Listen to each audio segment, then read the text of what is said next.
North 24 Pargana के भाटपाड़ा क्षेत्र में बीजेपी नेता प्रियंकू पांडे की कार पर चली गोली। आपको बता दें कि पश्चिम बंगाल में आज बीजेपी के 12 घंटे के बंद के बीच नॉर्थ 24 परगना क्षेत्र के भाटपाड़ा में आज सुबह में भाटपाड़ा के बीजेपी नेता प्रियंकू पांडे की कार पर 6 राउंड फायरिंग की गई।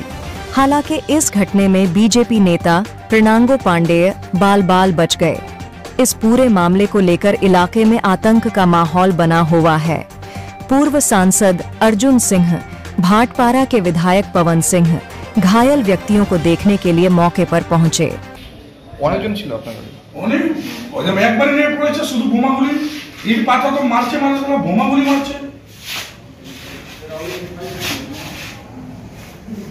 फायर করেছে রবি সিংকে গুলি লেগেছে ও আরেকটা ছেলেকে গুলি লেগেছে। গাড়িতে ব্যাপকভাবে গুলিবাজি হয়েছে, বম চলেছে। আর সব এরা পুলিশ এখানে দাঁড়িয়ে দাঁড়িয়ে তামাশা দেখছে।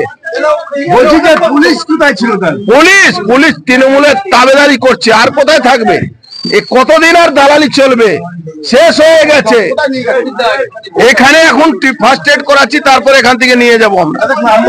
সামান্য একটা মাত্র একটা বন্ধের ডাক দিয়েছেন আপনারা, তার জন্য রক্তাক্ত মানে কি ওপেন ফায়ারিং হচ্ছে। গাড়িতে 6 রাউন্ড গুলি চলেছে, 6 রাউন্ড গুলি চলেছে, প্রায় 7-8 খানা বম চলেছে।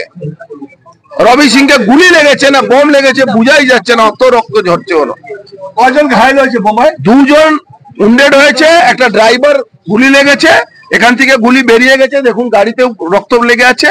আর রবি সিং আর প্রিয়ঙ্কু পান্ডে এদের গুলি লেগেছে।